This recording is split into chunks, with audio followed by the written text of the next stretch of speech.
শবে বরাত ক্ষমার রাত। এ রাতে আল্লাহ তাআলা বান্দাকে ক্ষমা করেন, গুনাহ মাফ করেন। তবে এ রাতেও আল্লাহ তাআলা দুই শ্রেণীর মানুষকে ক্ষমা করেন না। তারা হলেন অন্তরে হিংসা বিদ্বেষ পোষণকারী ও মুশরিক ব্যক্তি। বিখ্যাত সাহাবী মুয়াজ বিন জাবাল থেকে বর্ণিত হাদিসে আছে, নবীজি সাল্লাল্লাহু আলাইহি ওয়াসাল্লাম বলেন, মহান আল্লাহ অর্ধ শাবানের রাতে অর্থাৎ শাবানের 14 তারিখ দিবাগত রাতে তার সৃষ্টির দিকে রহমতের দৃষ্টি দেন এবং মুশরিক ও বিদ্বেষ পোষণকারী ছাড়া সবাইকে ক্ষমা করে দেন। মহান আল্লাহ সবচেয়ে বেশি অপছন্দ করেন শিরককারীকে। আল্লাহর সঙ্গে কাউকে শরিক করা সবচেয়ে বড় গুনাহ। তিনি শিরকের গুনাহ কখনো ক্ষমা করবেন না।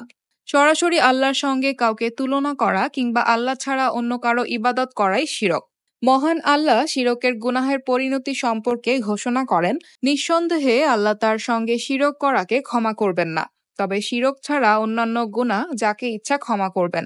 আর যে লোক আল্লাহর সঙ্গে অংশীদার সাব্যস্ত করে সে যেন অপবাদ আরোপ করে। হিংসা একটি ভয়ঙ্কর মন্দ স্বভাব, যার ফলে আমাদের অনেক নেকামল, ভালো কাজ, নেকি ও পুণ্য নষ্ট হয়ে যায়। হিংসা বা অহংকার মানুষের পতন ঘটায়। রাসূলুল্লাহ সাল্লাল্লাহু আলাইহি ওয়াসাল্লাম বলেন, হিংসা থেকে সাবধান, কেননা হিংসা নেকিকে এমনভাবে ধ্বংস করে যেমন আগুন লাকড়ি ধ্বংস করে। পবিত্র কোরআনে আল্লাহ বারবার নিজেকে ক্ষমাশীল বলেছেন। আর শুধু শবে বরাত না, প্রতি রাতেই মহান আল্লাহ অপেক্ষা করেন তার কোন বান্দা তার কাছে ক্ষমা চায়, তাকে ক্ষমা করে দেওয়ার জন্য।